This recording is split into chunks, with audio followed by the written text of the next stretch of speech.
नमस्कार। न्यूज 24 बिहार झारखंड का digital platform देख रहे हैं आप। मैं हूं आपके साथ सबा शाहिद शेख। बिहार में राजनीति जातीय समीकरण के इर्द गिर्द घूमती रही। चुनावी साल है, ऐसे में सभी राजनीतिक दल अपनी अपनी बिसात बिछाने में लगे हुए हैं। सबकी निगाहें अपने अपने वोट बैंक पर टिकी हुई है। इन सब के बीच सवाल ये उठता है कि आखिर बिहार में जो सीमांचल के मुसलमान हैं वो किधर रहेंगे, क्योंकि आजकल जो कुछ चल रहा है उससे ये साफ नजर आ रहा है कि बिहार में मुसलमान खुश नहीं।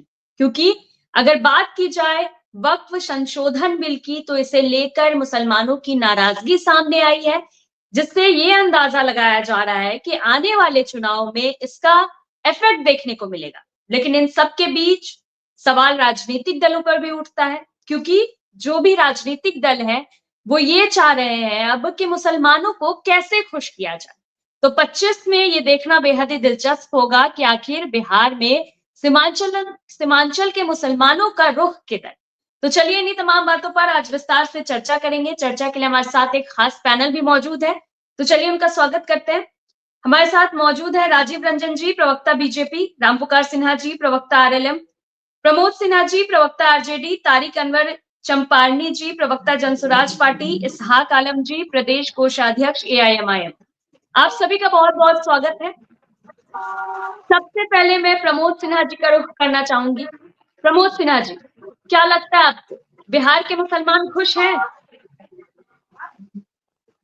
देखिए सबा जी, जी। इस प्रकार अभी का जो वातावरण है और पूरे देश में जिस प्रकार का वातावरण बनाया गया है केंद्र सरकार और भारतीय जनता पार्टी के द्वारा, तो आप समझ सकते हैं कि आज जो है मुसलमान आपने देखा कि ईद भी मना रहे हैं तो वो अपने बाहों में बाजू पर जो है काला पट्टी बांध करके ईद को भी मनाने का काम कर रहे हैं। ये समझने वाली बात है कि मुसलमानों के भीतर जो दर्द है, जो मौजूदा सरकार है और मौजूदा सरकार ने जो उनको दर्द देने का काम किया है, उसको बयां करने के लिए उन्होंने काला पट्टी भी लगाने का काम किया। आप देखिए कि अभी बिहार के माननीय मुख्यमंत्री नीतीश कुमार जी ने दावते इफ्तार देने का काम किया था और दावते इफ्तार के दौरान आपने देखा था कि मुस्लिम संगठनों ने किस प्रकार से उस दावते इफ्तार का बहिष्कार करने का काम किया था। तो ये समझने वाली बात है कि किस प्रकार से आप एक और उनको दावते इफ्तार का देते हैं, दूसरा जो वक्फ संशोधन बिल है उसके समर्थन में आप खड़े होते हैं। तो ये दोहरी राजनीति और दोहरी जो मानसिकता है ये तो चलेगी नहीं। मुसलमान इस बात को भली भांति समझ चुके हैं। उन्होंने जब दावते इफ्तार का बहिष्कार किया था तो देखिए उनको उनका जो दर्द था वो किस प्रकार से बयां किया था। उन लोगों ने कहा था कि आपकी इफ्तार का जो दावत है का मकसद सद्भावना और भरोसा को बढ़ावा देना होता है, लेकिन भरोसा केवल औपचारिक दावतों से नहीं, ठोस नीति और उपायों से होता है। आपकी सरकार का मुसलमानों की जायज मांगों को नजरअंदाज करना इस तरह की औपचारिक दावतों को निरर्थक बना देता है। बात है कि एक और जो है पूरे देश में आप एक समाज के प्रति जो है नफरत और घृणा के भाव रखते हैं और दूसरी ओर जो है सौगातें जो है मोदी देने का काम करते हैं। तो जो भारत के मुसलमान हैं वो सारी बातों को भली भांति समझते हैं और उनको पता है कि जब आप उनके एक और हक और अधिकार को छीनने की बात करते हैं और दूसरी ओर जो है से उनको सौगातें मोदी देने की बात करते हैं, तो बिहार का मुसलमान जो है सजग है। और इनको जो है आपने देखा था कि गर्दनीबाग में किस प्रकार से तमाम मुस्लिम संगठनों ने वक्फ संशोधन बिल के खिलाफ में जो है धरना भी देने का काम किया था। तो ये समझने के लिए पर्याप्त है कि बिहार का मुसलमान जो है इन चीजों से काफी जो है गुस्से में है। और सरकार जो है, सरकार इस प्रकार का, देखिए सबसे बड़ी बात क्या है सबाजी, कि इतना विरोध के बावजूद, तमाम मुस्लिम संगठनों के विरोध के बावजूद सरकार अपने अड़ियल रवैया पर कायम है। आप देखिए ना, इसके पहले जब SC/ST एक्ट में संशोधन किया गया था केंद्र सरकार के द्वारा, जब देश भर में आंदोलन हुआ तो उसको वापस लिया गया। आप देखिए कि जब 3 कृषि काला कानून भी लाया गया था और देश भर में आंदोलन हुआ तो उसको वापस लाया गया। लेकिन आज जो है वक्फ संशोधन बिल, जी चलिए फिर आपका रुख करेंगे, सीधे रुख करना चाहूंगी रामपुकार सिन्हा जी का। रामपुकार सिन्हा जी, सीमांचल के मुसलमान खुश नजर नहीं आ रहे हैं, तो नहीं लगता आप लोगों को कि आने वाले चुनाव में इसका नुकसान आप लोगों को उठाना पड़ सकता है? बाबा जी, कौन खुश है कौन खुश नहीं है ये तो चुनाव में जनता बताएगी, और बिहार के अल्पसंख्यक समाज भी बताएंगे। बिहार में अल्पसंख्यक समाज के नाम पर आदरणीय लालू प्रसाद यादव जी और आदरणीय श्रीमती राबड़ी देवी जी बिहार के मुख्यमंत्री की गद्दी पर बैठे। उनके पुत्र जुआराज तेजस्वी प्रसाद यादव जी उप मुख्यमंत्री रहे। लेकिन इतना मैं बता देना चाहता हूं कि बिहार के अल्पसंख्यक समाज के लिए जितना एनडीए गठबंधन की सरकार ने, खासकर बिहार के विकास पुरुष मुख्यमंत्री आदरणीय नीतीश कुमार जी ने जितना बिहार के अल्पसंख्यक समाज के लोगों के लिए कर दिए हैं, शायद उतना आज तक कोई मुख्यमंत्री, मैं भी आपके चैनल न्यूज़ 24 के बिहार झारखंड के माध्यम से कहना चाहता हूं कि कोई भी मुख्यमंत्री उतना नहीं कर पाया जितना बिहार के विकास पुरुष मुख्यमंत्री आदरणीय नीतीश कुमार जी कर दिए। आप जरा देखिए, एक एग्जाम्पल मैं देना चाहता हूं भागलपुर दंगा का। भागलपुर का दंगा किसके रीजन में हुआ था, और उस दंगा का जो उसके सिरमौर थे उसको आदरणीय लालू प्रसाद यादव जी की पार्टी राष्ट्रीय जनता दल के शासन काल में उनका महिमा मंडन होता था। लेकिन हमारी जब एनडीए गठबंधन की सरकार बनी, आदरणीय नीतीश कुमार जी मुख्यमंत्री बने, तो सबसे पहले भागलपुर कांड के दोषियों को पुरानी बातें क्यों याद करना? अगर खुश नहीं थे मुसलमान तब तो आप लोगों को चुना ना, तब तो एनडीए की सरकार है, फिर आप क्यों पुरानी बातें याद कर रहे हैं? अब की बात देखिए ना कि मुसलमान विरोध कर रहे हैं हाथ में काली पट्टी बांधकर।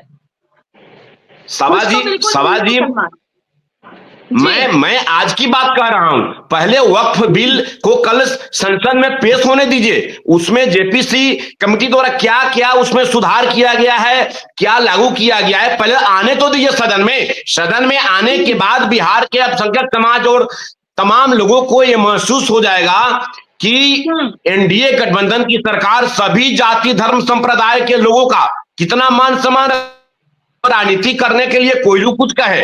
लेकिन मैं आज भी आपके चैनल के माध्यम से कह देना चाहता हूं कि एनडीए गठबंधन की सरकार अल्पसंख्यक समाज के लिए बहुत कुछ किया है, और अल्पसंख्यक समाज के प्रबुद्ध वर्ग भी आज के परिवेश में ये बताना चाहती है कि हम अब किसी का गुलाम नहीं है, हम स्वेच्छा से हम जो सोचते हैं समझते हैं। आज भी अल्पसंख्यक समाज में बहुत पढ़े लिखे नौजवान लोग हो गए हैं। पहले लोग जो भी निरक्षर थे, लेकिन आज सुलझा हुआ समाज है, और अल्पसंख्यक समाज अब किसी के बहकावे में आने वाला नहीं है, किसी का वोट बैंक बनकर रहने वाला नहीं है।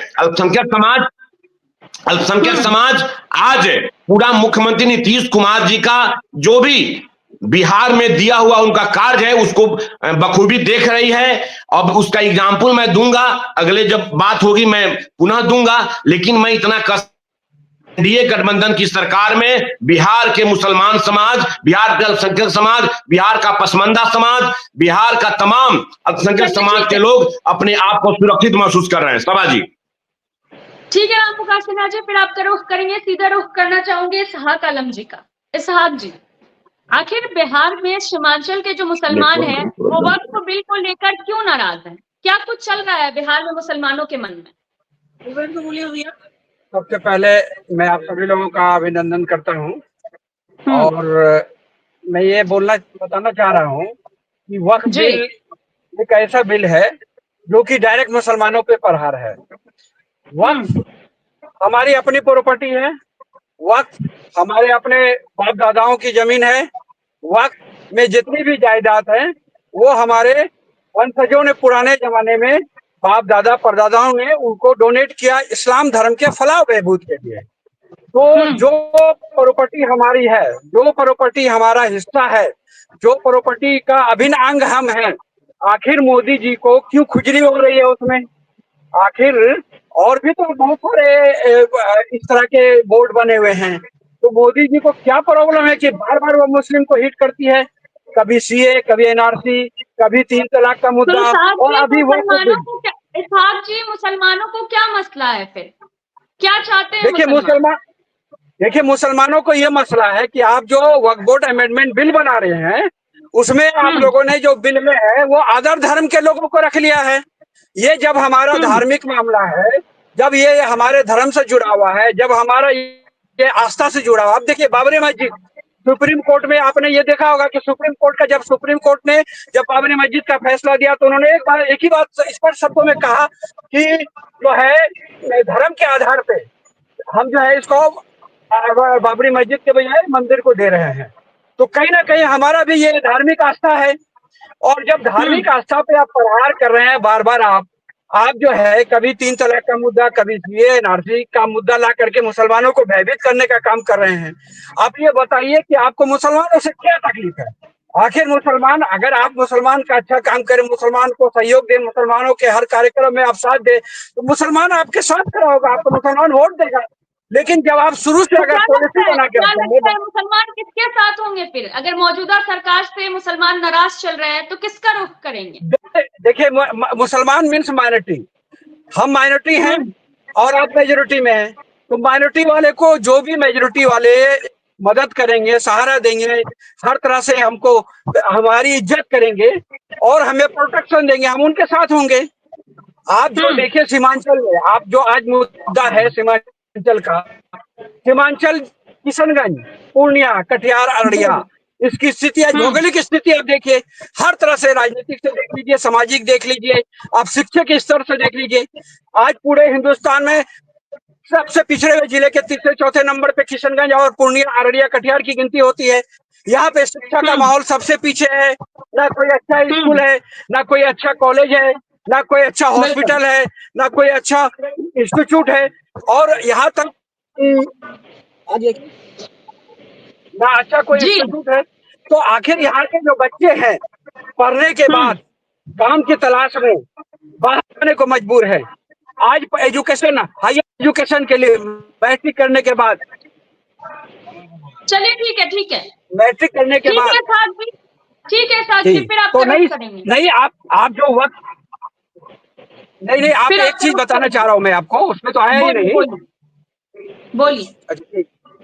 नहीं, मैं ये कह रहा था कि वक्फ बिल जो है जिस पे आप बात कर रहे थे, तो वक्फ बिल कहीं ना कहीं हमारे इस 3-4 जिलों के जो माइनॉरिटी है उन पे डायरेक्ट प्रहार है। आप बताइए कि आपके धर्म पे मैं अगर हस्तक्षेप करूं, आपके मंदिरों में घुस करके मैं आपको कहूं कि इसमें जो है मुसलमानों को 4 कमेटी मेंबर बना लीजिए, मैं गुरुद्वारा में घुस के कहूं कि 4 मुसलमानों को कमेटी में ले लीजिए, ये कहाँ का जायज है?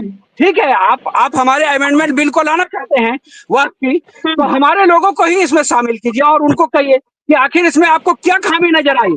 ये हमारा वक्त है, हमारी जमीन है, हमारा जायदाद है, हमारा प्रॉपर्टी है, आपको क्या तकलीफ हो रही है जो आप जो है इसमें एक अमेंडमेंट बिल ला करके बिना वजह का, और देश में विकास के मुद्दे, आप जो है पूरे देश, पूरे वर्ल्ड की बात ले लीजिए, आज जीडीपी कहां से कहां चला गया, नोट का वैल्यू बिल्कुल नीचे गिर गया है, पूरी आर्थिक व्यवस्था चौपट हो गई है। आज जो भाजपा ने जिस मुद्दे पे सरकार आई थी केंद्र में, आज नीतीश बाबू जिस मुद्दे के साथ भाजपा के साथ बिहार में आए हैं, सीमांचल में कोई काम नहीं हो रहा है, अच्छा स्कूल हो रहा है। आज बताइए बिहार के हर जिले में मेडिकल कॉलेज खुल गया, बगल में अररिया में खुल रहा है, किशनगंज को वो क्यों छोड़ दिए? क्या आखिर दोगलापन की नीति है? क्यों नहीं यहाँ मेडिकल कॉलेज यहाँ स्थापना की गई? क्यों नहीं यहाँ ओपनिंग किया गया? ठीक है, फिर आपका रुख करेंगे, सीधा रुख करना चाहूंगी तारिक अनवर जी का।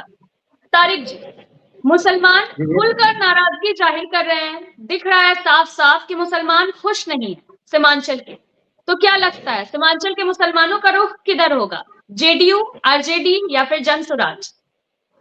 सबसे पहले तो आप सभी लोगों को ईद की बहुत बहुत मुबारकबाद।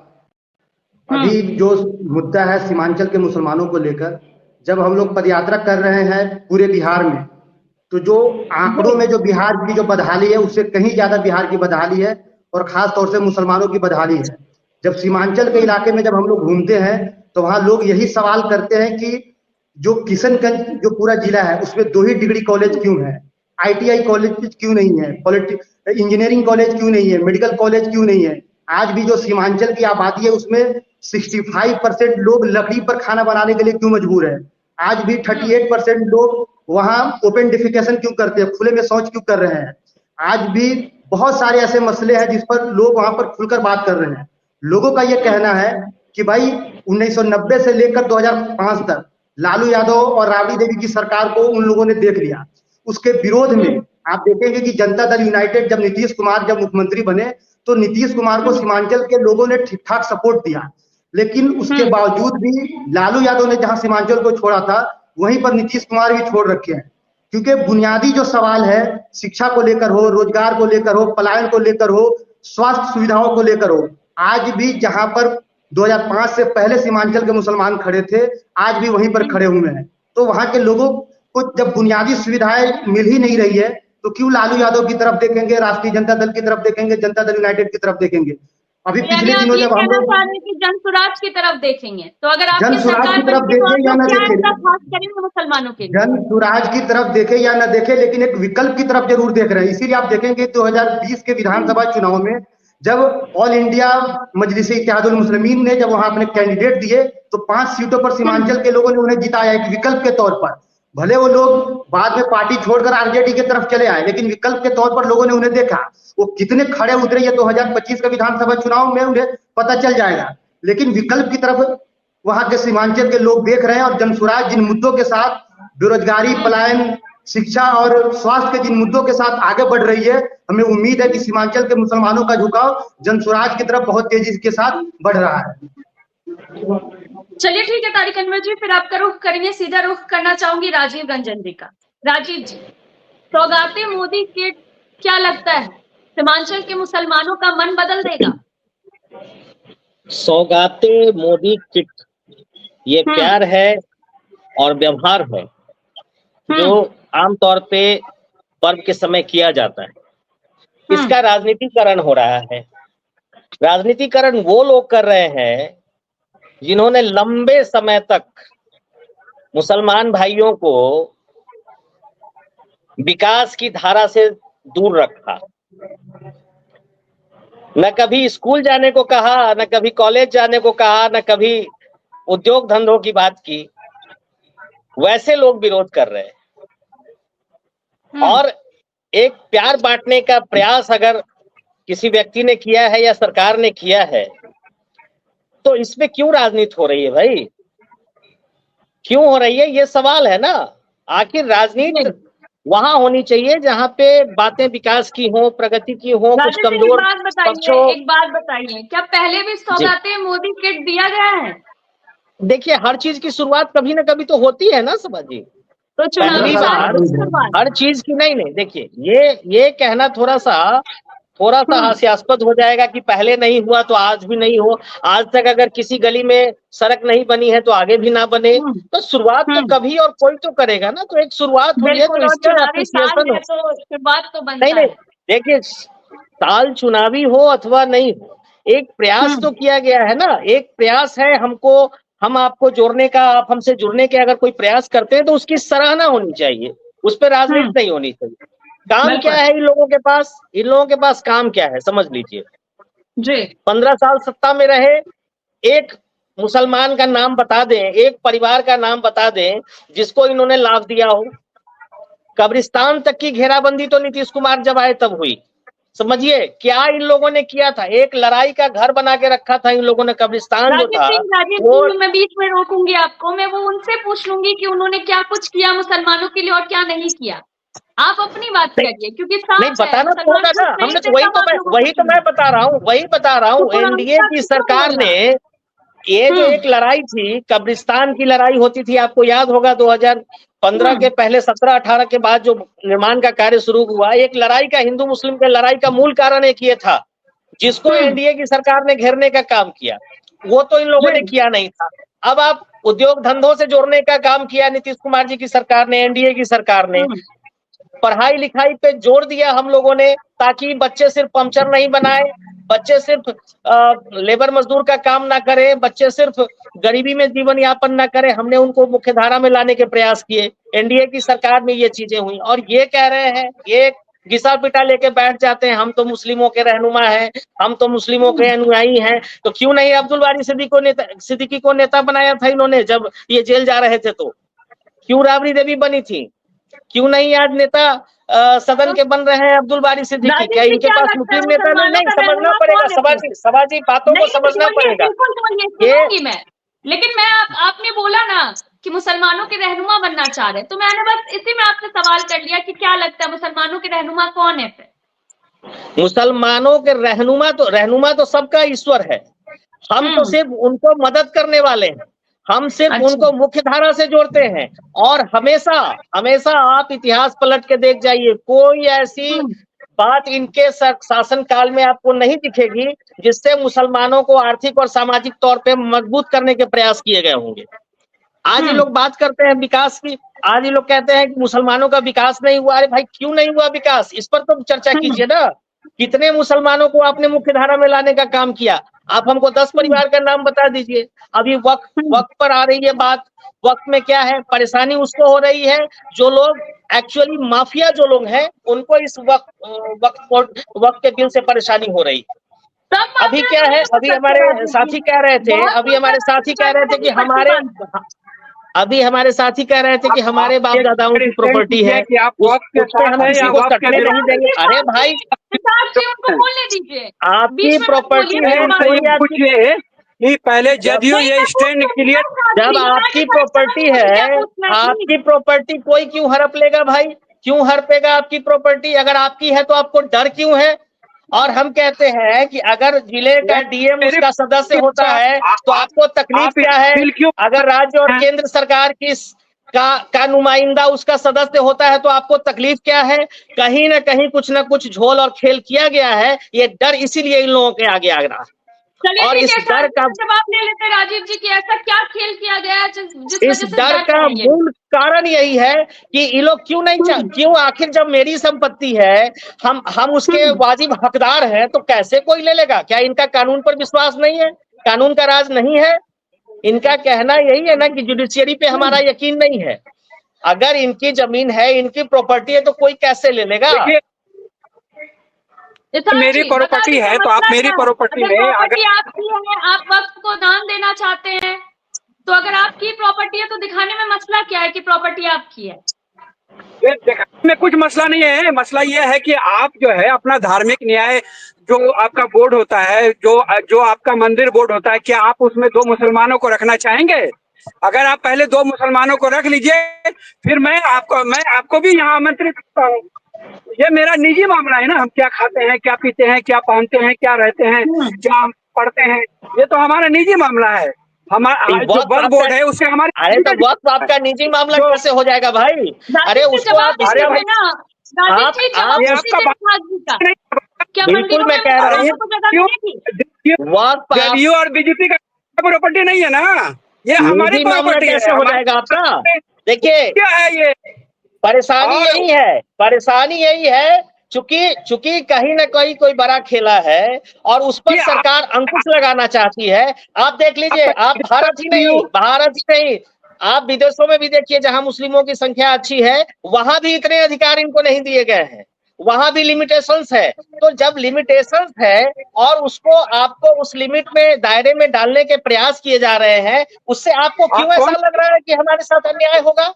अन्याय नहीं होगा भाई साहब। आप कौन सी देश में कौन सा इस्लामिक कानून आप पढ़ लिए हैं जो यहाँ के भाषण दे रहे हैं? आप समझ लीजिए, यहाँ कोई अन्याय होने की बात नहीं है। न्याय के साथ विकास और सबका साथ सबका विकास है। आप जबरदस्ती। राजीव जी ठीक है, फिर आप लोगों का रुख करेंगे, और भी लोग हमारे साथ हैं। सीधा रुख करना चाहूंगी प्रमोद सिन्हा जी का। प्रमोद जी, सौगाते मोदी किट जो है, एक मिनट प्लीज। प्रमोद जी, सौगाते मोदी किट है, ये तो मतलब बहुत अच्छी पहल है ना। देखिए सभा जी, थोड़ा समय दीजिएगा, उनको भी खुशी हुई होगी अच्छे से ईद मनाने में। सभा जी थोड़ा सा समय दीजिएगा, इसलिए कि सत्ता पक्ष के 2 प्रवक्ताओं ने बोलने का काम किया है और पूरा लंबा चौड़ा जैसे। हाँ, तो सबसे पहले आपके हम सवालों का ही जवाब दे दें कि ईद के त्योहार, जो खुशी का त्योहार होता है, उस पर भी अगर मुसलमानों ने अपने बाजू पे काला पट्टा लगा करके अब ईद मनाने का काम किया है, इससे बड़ा उदाहरण और नहीं हो सकता है कि देश में जो सरकार है वो मुसलमानों के हित पर किस प्रकार से कुठाराघात करने का काम कर रही है, ये समझ लीजिए। दूसरी बात है कि अभी राजीव रंजन जी बोल रहे थे कि हम सबका साथ, सबका विकास, सबका विश्वास की बात करते हैं। इनको शर्म नहीं आती है कि जब आप 400 सीटों पर पूरे देश में लोकसभा के प्रतिनिधि उतारने का काम करते हैं, क्या मुसलमानों को पूरे देश में कहीं से एक भी टिकट देने का काम करते हैं? क्या मुसलमानों को उनकी राजनीतिक भागीदारी देने की जरूरत है या नहीं है? क्यों आप उनके राजनीतिक भागीदारी से उनको महरूम रखने का काम करते हैं? जब आप एक भी सीट नहीं देते, मैं इनसे पूछता हूं, जहां जहां इनकी सरकारें हैं, भारतीय जनता पार्टी की सरकारें हैं, वहां पर मुस्लिम लोगों को कितने मंत्री बनाए हुए हैं? इनसे सवाल पूछ रहा हूं, ये बतलाने का काम करें। पूरे देश में कितने एमएलसी और एमपी एमएलए बनाने का इन्होंने काम किया है? सिर्फ यहाँ बैठ करके कि सबका साथ, सबका विकास और सबका विश्वास की बात, ये जब सवाल इनसे करिएगा, जब उनकी हकमारी आप करिएगा, इनके नेता किस प्रकार से जो है मुसलमानों के प्रति घृणा और द्वेष फैलाने का काम करते हैं। कैसे देवेश चंद्र ठाकुर कहते हैं कि हम मुसलमानों का कोई काम नहीं करेंगे, कैसे गिरिराज सिंह कहते हैं कि हम मुसलमानों का कोई काम नहीं करेंगे, और यहाँ बैठ करके डिबेट में लंबी चौड़ी भाषण देने का काम करते हैं। ये कहते हैं कि 1990 और 2005 के पहले कुछ नहीं हुआ था। 1990 और 2005 के बीच में अल्पसंख्यक मंत्रालय का गठन किया गया था। अल्पसंख्यक आयोग को कानूनी मान्यता दी गई थी। 12,500 उर्दू टीचरों की बहाली की गई थी। उसके बाद आप देखिए, अल्पसंख्यक छात्रावास का निर्माण कराया गया था। मौलाना मजरुल हक अरबी फारसी यूनिवर्सिटी के साथ 6 अन्य यूनिवर्सिटी का भी निर्माण हुआ था। उर्दू ट्रांसलेटर, उर्दू टाइपिस्ट की बहाली की गई। उर्दू एकेडमी और उर्दू एडवाइजरी बोर्ड को गठित करके उसके लिए फंड मुहैया कराया गया। विधानसभा और विधान परिषद में उर्दू को मान्यता देते हुए सारे कार्यों की प्रोसीडिंग को उर्दू लिपि में छपवाया और उर्दू जानने वालों की विधानमंडल में नियुक्ति की गई और कई काम किए गए। हम लोग भेदभाव नहीं करते। हमारी जो सरकार है या जो 1990 से 2005 में आगे क्या कुछ खास करने वाले आप लोग मुसलमानों के लिए, अगर आप लोग की सरकार बनती है तो? सभा जी, एक बात आप समझ लीजिए, भारत के संविधान और भारत के लोकतंत्र पे हमको पूरा भरोसा है। और भारत के संविधान में जो अधिकार, चाहे वो मुसलमानों को दिए गए हैं या चाहे आप दलित, ओबीसी, पिछड़े वर्ग के लोगों को दिया गया है, राष्ट्रीय जनता दल सभी की बात करता है। आपने देखा ना कि राष्ट्रीय जनता दल ने भी बदलाव किया गया था तो सड़कों पर उतर करके सड़क से लेकर सदन तक आंदोलन हम लोगों ने करने का काम किया था।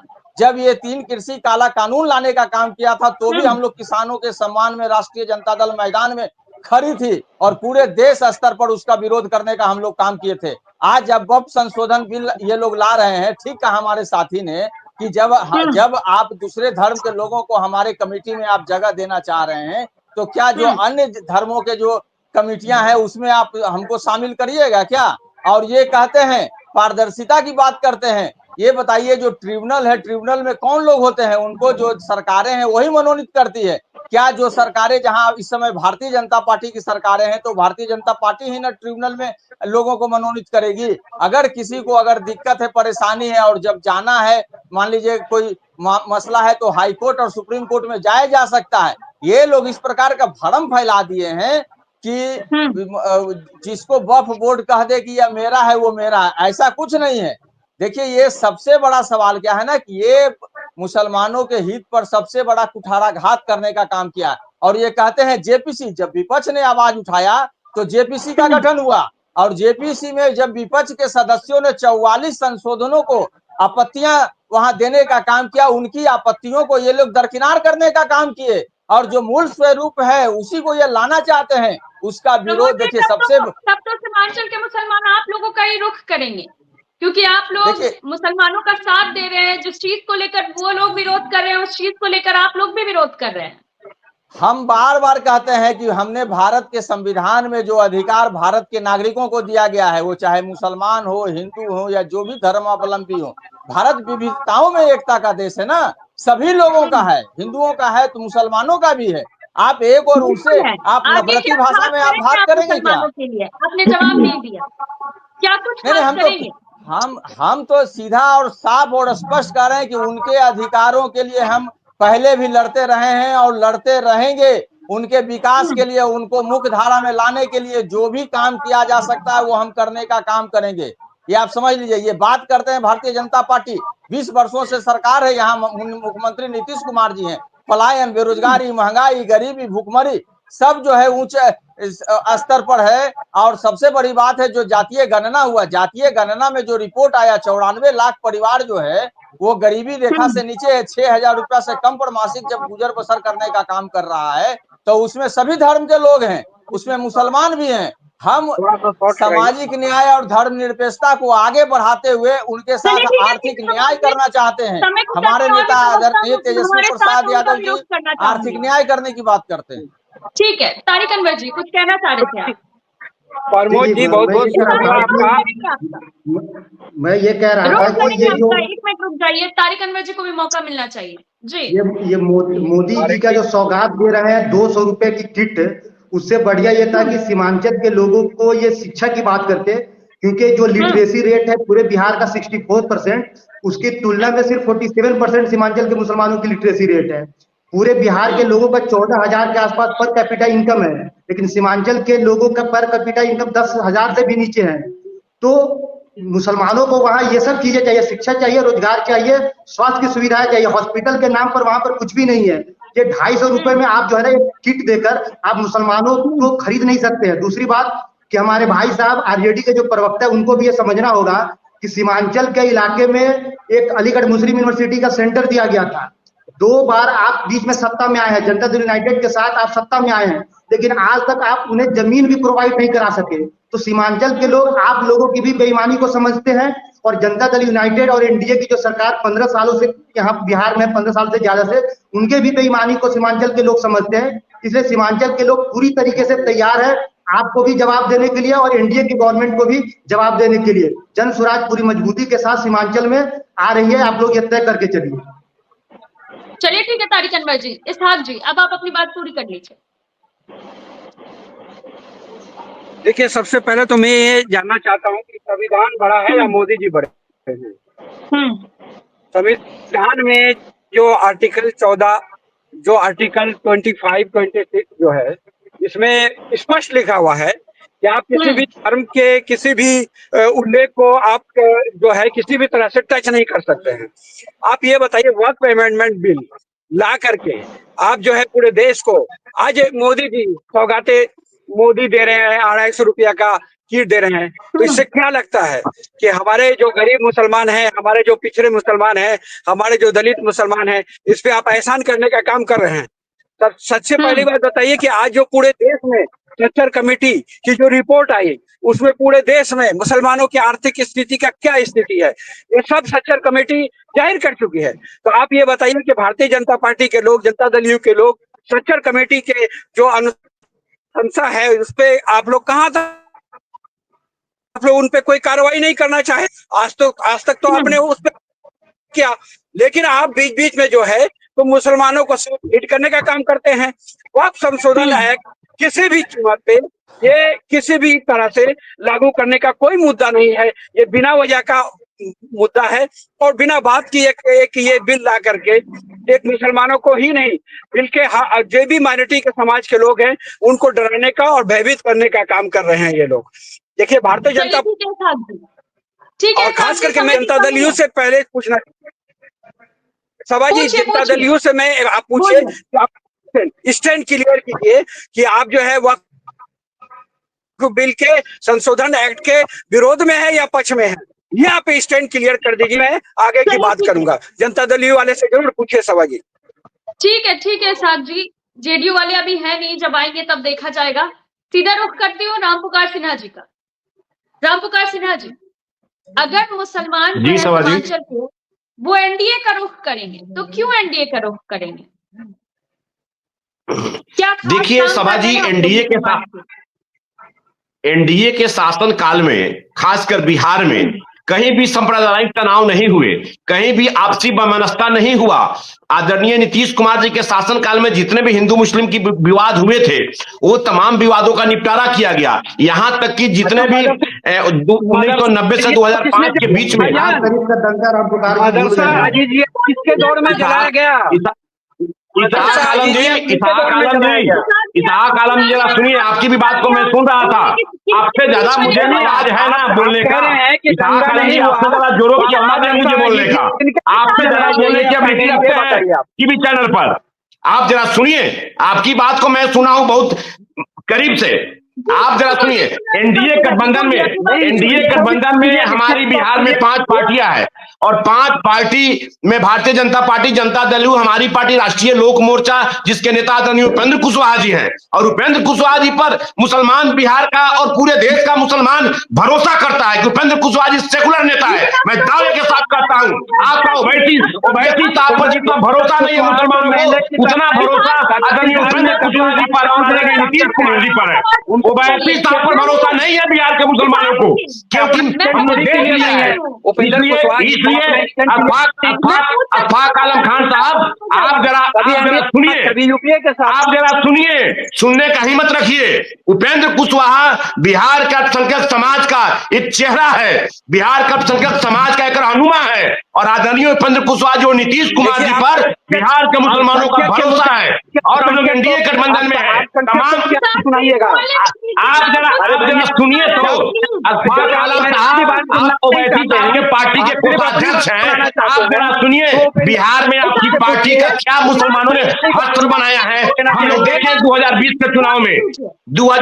के चुनाव में हमारे नेता नेशनल डेमोक्रेटिक सेकुलर फ्रंट बनाया, लेकिन बिहार के मुसलमानों ने, खासकर उत्तर बिहार के मुसलमानों ने नकार कर दिया ओवैसी साहब के गठबंधन को। इसलिए आपको बिहार के मुसलमानों पर बोलने का कोई नैतिक अधिकार नहीं है।